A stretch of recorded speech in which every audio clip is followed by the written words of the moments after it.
Hello and welcome to today's webinar. This is the first webinar of the 5 and 3 Challenge series titled Building Blocks to a Healthy New You. This first webinar is an introduction to the 5 and 3 Challenge. My name is Madison and I'll be your presenter today. Without further ado, let's get started. The 5 and 3 Challenge is all about losing 5% body weight and engaging in at least 3 hours of physical activity each week, which is where we get the name the 5 and 3 Challenge. Now this is a guideline, and it isn't that you have to choose that your goals would be weight loss and physical activity. You can participate in both weight loss and physical activity, but you don't necessarily have to. Okay, this is just a guideline, and the things that we're going to talk about today have been adopted from the Diabetes Prevention Program, which is a very successful behavior intervention research study that was done in Pittsburgh at the University of Pittsburgh, and it is a very successful program, and a lot of the lessons that we'll go through in our webinars are adopted from their lessons, and so we just want to point that out and make sure that you know that this is very relevant information, and it has proven to be very successful already in the participants that have been in the program. So we're excited to go through this intervention with you. And the Diabetes Prevention Program, just to start off with some information about what it's mainly about, you have a calorie and a fat goal, and this is dependent on your weight. And again, this is totally just a guideline and just a suggestion for you, so you don't necessarily have to follow the calorie and fat goals, but we definitely wanted to give you suggestions and recommendations to start off with.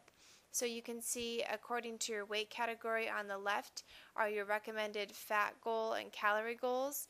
Now, it's not that your calories and fat have to be at this every single day. It's a goal. So sometimes it might be over, sometimes it might be under. It's a range. So that's what we're saying to shoot for. These are the calorie ranges that have proven to be successful when they're followed in the program. All right, so what are we going to talk about today?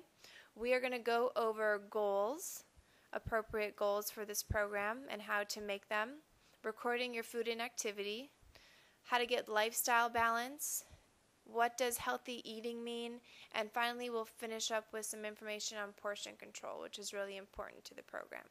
All right, let's get started. Talking about goals first. A lot of you, I'm sure, have heard of SMART goals.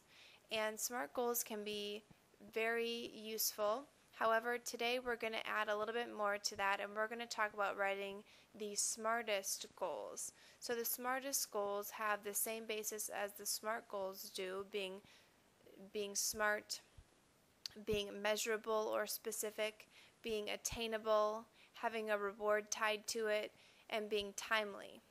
Okay, but we're also going to add engaging, shifting, and team focused. I'm just going to spend a little bit of time on each of these. You want it to be SMART, as in you want it to be a good goal that that is a smart goal to make, like you want to achieve it and you're going to work at it. Okay, you want it to be measurable. You don't want it to be so vague that you can't measure it, like I want to eat more fruit. Okay, well, what does that mean? How are you actually going to measure that? Are you going to eat at least 2 servings of fruit a day? That's measurable. Okay, attainable. You don't want it to be too out of reach. You don't want to set if you have a weight loss goal to be, I want to lose 30 pounds in 2 weeks. That's not attainable or healthy.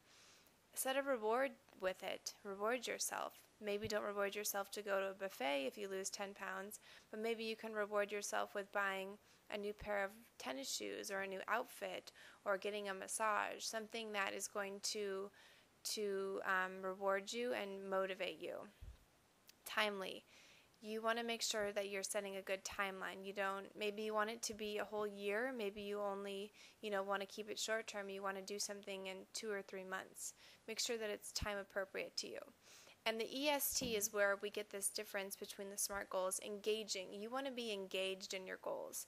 Not that you're always going to love everything that you have to do with your goals, because not all of us love exercise all the time, but you want to be passionate about your goals, and you want it to be something that you're actually going to strive for. So make sure that your goals are engaging with yourself and your interests.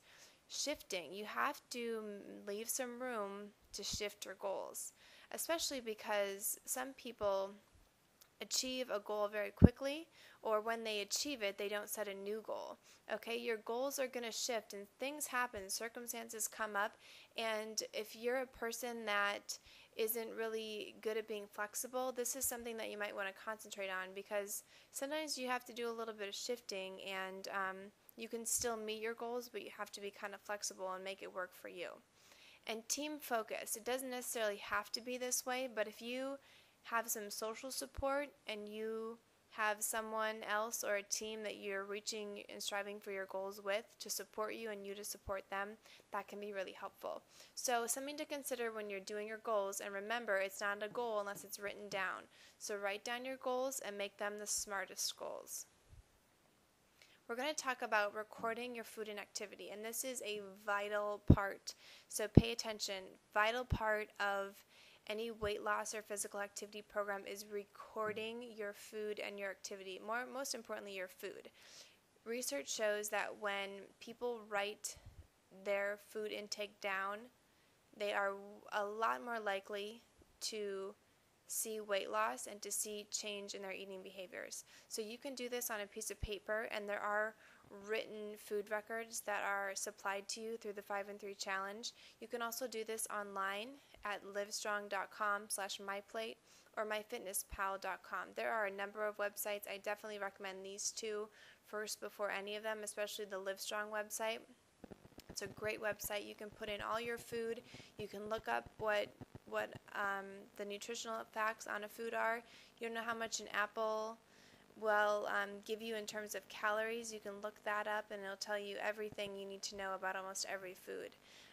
And then there are cell phone apps that do this too. So I can't stress it enough how important it is that you are recording your food that you eat, and it's important to keep up on this, not wait till the end of the day or the end of the week. Sometimes the end of the day is okay, you write everything you ate for that day, but sometimes it's really hard to remember. You forget that you had a snack or a drink here and there, or that you used this condiment, and an important part is to write every single thing down that you put in your mouth, okay?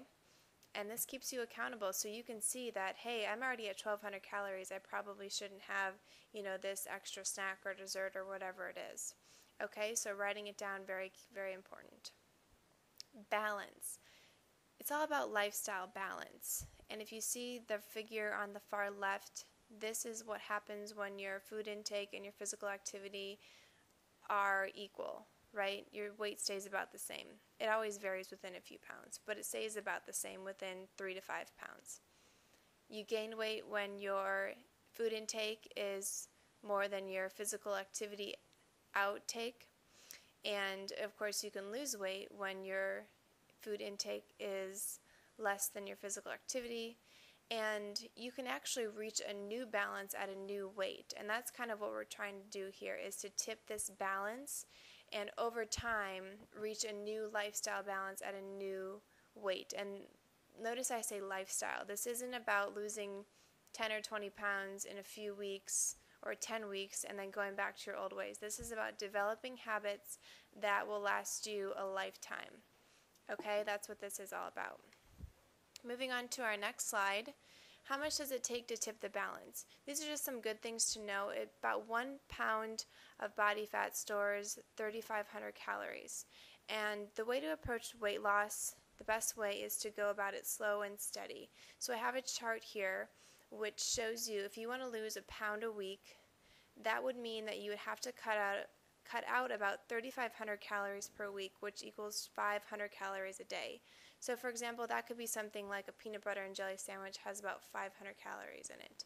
So if you were to cut that out each day, you're going to lose about a pound a week. And we only recommend losing a pound to 2 pounds a week. That's what's safe. If you're losing 5 pounds in 1 week, that's probably not too safe. And you might do that right at first. It's likely to have a big weight loss at first and then it kind of level out. But what's safe by researchers is 1 to 2 pounds a week. Balancing your calories. So what does healthy eating really look like? You hear about it all over, healthy eating, eating healthy, all over. Internet, books, TV, everywhere. What does it really mean? And there's a lot of different opinions on this, but here in the 5 and 3 challenge, we believe that it's a balance of calories. Okay, it's not just only eating protein for, the first 2 weeks and then moving to complex carbs, and then, what we're teaching you is a balanced diet. So having a good balance of your protein and your whole grains and your fruit and your vegetables and some dairy in every meal, or at least every main meal. Okay, so enjoy your food, but eat a little less. Portions are a big part of it, and we'll talk about that a little later too. Foods to increase. As you can see from the picture here, which is from myplate.gov, make half of your plate fruits and vegetables. This is great for your kids too, because they can see this visual. Make at least half of your grains whole grains. The first ingredient on the product is whole grain. And drink water or skim milk or 1%. And you can always reduce it. If you're at 2%, try to go to 1. If you're at 1, try to go to skim. You don't want to always drink your calories, but there's a lot of good things in milk too, so you don't always want to cut that out. Foods to reduce, the high-fat, high-calorie foods. You can still eat them, but eat them less often. And eat higher sodium foods less often as well. Nothing necessarily is off limits, because there's not really necessarily a bad food and a good food category, but less healthy foods eat less often, more healthy foods eat more often. It's all about balance. Moving on. Portion control. This is really cool stuff. There is a professor named Brian Wansink, and he does research on mindless eating. He has a book and a website, and he does a lot of cool things over at Cornell University with studying how we eat and why we eat and all that stuff. And he has a great book called Mindless Eating, and it's just studying Americans and how they eat and why they eat. And his conclusions have come to that most of us don't eat because we're hungry. We actually eat with our eyes. And he has a lot of different studies. I'm going to explain some of them to you. They're really cool.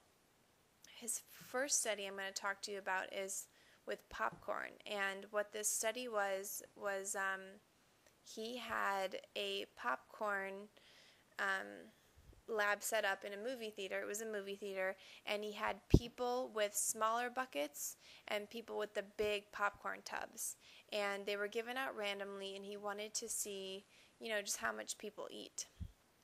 And it was proven that everyone who had the smaller containers, even though they could fill them up as many times as they wanted to, always ate less than the people with the bigger containers. Just because they had a bigger container, they were more likely to eat more. And the kicker is that all of this popcorn that was served was stale, and they still ate it because it was free and it was there. Wings. He did a study with chicken wings, and half of the people that were given chicken wings, their bones, their leftover wings were removed and they couldn't see them, and the other half of the people that were given wings, their bones were kept on the table with them, so they were able to see how many wings they had eaten. And the tables with the wings that were kept on the tables and not removed ate 38% more wings. And it's just because they were able to actually see what they were eating and how much they had eaten, where the people who didn't have the wings, the bones, and the other things remaining, they couldn't see, and so they just ate with their eyes. And same thing with plate size can come into play. It's been shown that if you eat off a bigger plate, like a 12-inch plate versus a 10-inch plate, you're more likely to eat more food just because it looks like you have less food on a bigger plate. And food descriptions often are shown to make us choose different options. Like if we're in a restaurant and we read, that something is delicate or scrumptious or slathered in a certain type of food, we are more likely to choose that. So food descriptions is very interesting, all of his research, and how we are so influenced by our external environment, and we're not actually listening to our bodies, whether we're hungry or not, to start eating or stop eating. So think about this in your environment and what causes you to eat. Are you listening to your stomach, or are you being influenced by the environment around you? So what do? This is a lot of information I've thrown at you, and you think, oh gosh, I'm living in America, and the environment is set up for me to eat so much, and the portions and it's just out of control. Well, I'm challenging you to do some things. First, focus on one goal as far as portion control goes. If it's going to be smaller portion sizes at home, if it's going to be snacking less, if it's going to be, when you're going out to eat, ordering a smaller portion or splitting half of it with somebody or taking half of it home. Whatever it is, focus on one goal. Next, examine your environment. What kind of bowls and cups are you using? Do you have really big plates? Do you have smaller plates? What are you eating off of that could, help you control your environment? Snacks in easy to reach places can be a big deal. If you have less healthy food that's really easy to grab at your convenience, you're more likely to eat that because it's right there in front of you, and we eat with our eyes. So if we see it and it's there and we pass by it and it's easy to get to, just like fast food, we're going to do it. So think about your environment. Avoid eating while you're distracted. Mindless eating, I could talk for hours about this, but a lot of people will eat while they're distracted, and it's called mindless eating.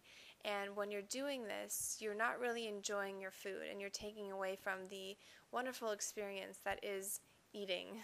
And so try to eat while you're not distracted by the television or the computer, and try to eat slowly and enjoy your food, and don't just eat quickly to get it over with.